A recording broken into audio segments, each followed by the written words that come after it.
एक लेटर, एक अच्छा लेटर कैसे लिखें। सबसे पहले जान लें कि लेटर दो प्रकार के होते हैं। एक फॉर्मल लेटर होता है, एक इनफॉर्मल लेटर होता है। फॉर्मल लेटर आप उनको लिखते हैं जिन्हें आप नहीं जानते, तो वहां पर आप फॉर्मल लैंग्वेज का यूज करते हैं। एक होता है इनफॉर्मल लेटर, ये उनको लिखते हैं जिनको आप अच्छे से जानते हैं, जैसे अपने दोस्त को, फैमिली पर्सन को या फ्रेंड को। तो यदि आप एक लेटर लिखना चाहते हैं तो बहुत इजी स्टेप्स हैं, कुछ रूल्स आपको फॉलो करने हैं। पहले, चाहे फॉर्मल हो चाहे इनफॉर्मल लेटर हो, आप इतना ध्यान रखें या इतना सोचें कि आप किसको लिख रहे हैं। जब आपके बारे में ये तय हो जाएगा कि आप किसको लिखना चाहते हैं, तो बस आपका लेटर बन गया। सबसे पहले आपको शुरुआत करनी है। कैसे? अपना एड्रेस आपको राइट में भी लिख सकते हैं, लेफ्ट में भी लिख सकते हैं, लेकिन अगर आपका फॉर्मल लेटर है तो आप यहां पर ही लिखें इसे। फिर उनका एड्रेस जिसको आप एड्रेस कर रहे हैं। लेफ्ट तब जब ये ऑफिशियल लेटर हो, पर्सनल में इसकी आवश्यकता नहीं है। फिर डेट, उसके बाद इसे हम कहते हैं सैल्यूटेशन। उनका एक्चुअल नाम, यदि आपके दोस्त है, फ्रेंड है, तो सीधा नाम लिखिए इस तरीके से।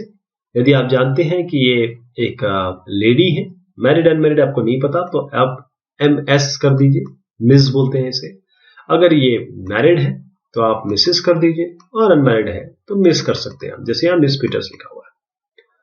और जो मेल्स है उसके लिए आप सीधा मिस्टर यूज करें। डॉक्टर है तो डॉक्टर यूज करेंगे, कोई आर्मी पर्सन है उनके लिए वैसा यूज करेंगे। तो जैसे मैंने जैसे कहा, अगर आप जान जाए कि आप किसको लिख रहे हैं तो आपको वही सैल्यूटेशन यूज करना है।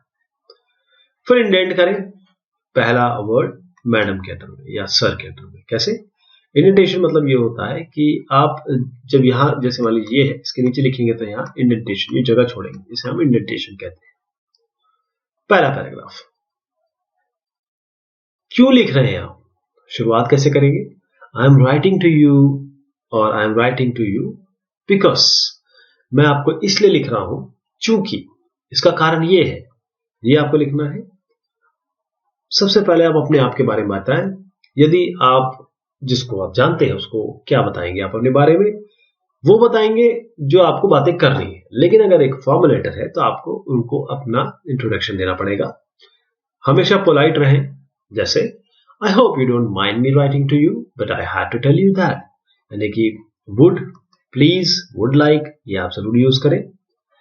लेकिन यदि आप एक लेटर लिख रहे हैं जिसमें आपको कंप्लेन दर्ज करनी है, तो आप स्ट्रॉन्ग, डेरोगेटरी नहीं और एग्रेसिव नहीं, लेकिन आपको स्ट्रॉन्ग वर्ड यूज करने हैं। दूसरा पैराग्राफ, ये आपका मेन सेक्शन है। आप एक से ज्यादा पैराग्राफ लिख सकते हैं, लेकिन मैं आपको एडवाइस करूंगा एक ही पैराग्राफ हो तो बहुत अच्छा है। अगर आपका परसुएसिव लेटर है तो आप कोशिश करें 1 या 2 पॉइंट परसुएशन के लिखें हर एक पैराग्राफ में। परसुएशन यानी किसी को परसुएट करना है, किसी को कुछ किसी बात के लिए मनाना है। अपने पैराग्राफ को बहुत बड़ा ना बनाएं, क्योंकि कोई इतने बड़े पैराग्राफ को नहीं पढ़ता है, ये बोरिंग होता है। करेक्टिव्स का यूज करें, जैसे firstly, secondly, next, in addition, accordingly, इस तरीके से आप करेक्टिव्स का यूज करें। हर एक पॉइंट को जब भी लिखें उसके साथ बैकअप रखें, यानी बैकअप यानी आपको उसे बैकअप करना है, एविडेंस देना है। मैं एग्जांपल देता हूं। I believe Italy will win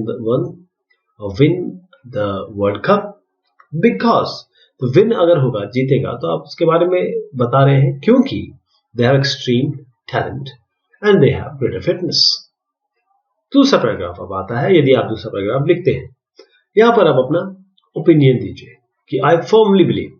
जब आप फर्मली बिलीव बोल रहे हैं तो आप अपना ओपिनियन दे रहे हैं that custard is the finest food because it is smooth yet refined. उसके बाद अगर आपके पास कोई और शीट रखी हो तो इस प्लानिंग शीट में अपनी चीजें दर्ज करें और उसको यहां पर अपने लेटर में उतारें। फिर फैक्ट्स, जैसे मैंने अभी आपको बताया, कोई भी चीज आप लिखें उसके साथ जो भी आर्ग्यूमेंट कर रहे हैं तो उसके साथ फैक्ट दें। जैसे in a recent school survey 94% of the boys would like Khai as their friend. फिर आखिरी पैराग्राफ, ये होता है कंक्लूडिंग, यानी कि to sum up I would say that. तो जो ओवरऑल व्यू होता है पूरे आपके लेटर का निचोड़, वो यहां पर आता है। जैसे आप बोलते हैं what I am trying to say to you is that I would really love you to come and stay with us. ठीक। फाइनली साइनिंग ऑफ, अडियोस, यानी अगर आप जानते हैं उन्हें पर्सनली तो आप योर्स सिंसियरली लिखिए या लव लिखिए, विथ लव लिखिए। लेकिन अगर आप नहीं जानते हैं तब आप क्या करेंगे, योर्स फेथफुली लिखेंगे, ये सबसे अच्छा है। सिंसियरली की स्पेलिंग का ध्यान रखें, ये गलती हो जाती है। उसके बाद पूरा एक लेटर बार बार पढ़े, क्योंकि अगर आपके इसमें टाइपोग्राफिकल या ग्रामेटिकल मिस्टेक हो तो अच्छा इंप्रेशन पढ़ने की संभावना कम है। तो इन शब्दों के साथ मैं आपको ये कहना चाहता हूं कि अगर यदि आप ये रूल फॉलो करेंगे तो आप एक बहुत अच्छा लेटर लिख सकते हैं। बहुत शुक्रिया, बहुत मेहरबानी आप सभी की।